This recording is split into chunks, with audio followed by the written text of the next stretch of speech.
સુરતમાં સેઠીઝ નામના લક્ઝરિયસ બંગલામાં આગ લાગવાની ઘટના સામે આવી છે.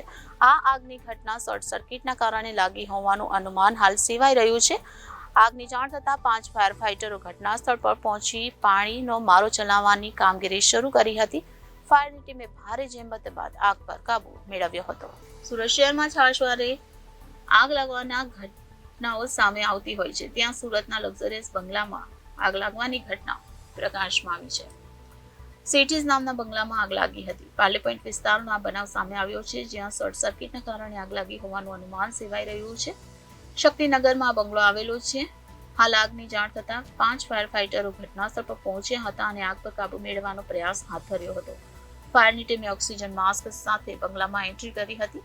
ફાયરની ટીમે ભારે જહેમત બાદ આગ પર કાબુ મેળવ્યો હતો. સદનસીબે આ ઘટનામાં કોઈ જાનહાનિ કે ઇજાગ્રસ્ત થઈ નથી, જેથી લોકોએ રાહતનો શ્વાસ લીધો હતો. હવે જે પાર્લે પોઈન્ટ એરિયામાં શક્તિનગર સોસાયટીમાં શેટ્ટી નામના બંગલામાં કંઈક બીજામાં પહેલા માળે રૂમમાં એસીના લીધે શોર્ટ સર્કિટ થયું હતું.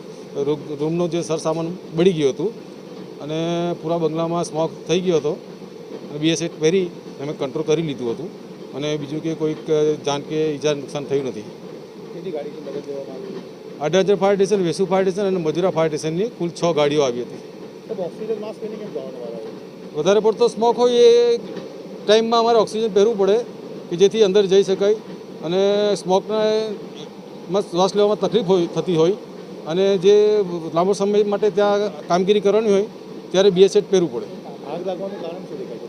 આગ લાગવાના કારણમાં એસીમાં શોર્ટ સર્કિટ જેવું જણાય છે હાલ, બાકી તો તપાસ કરતાં આગળની જાણ મળશે. હિતેશ પ્રજાપતિ, જનાદેશ ન્યૂઝ, સુરત.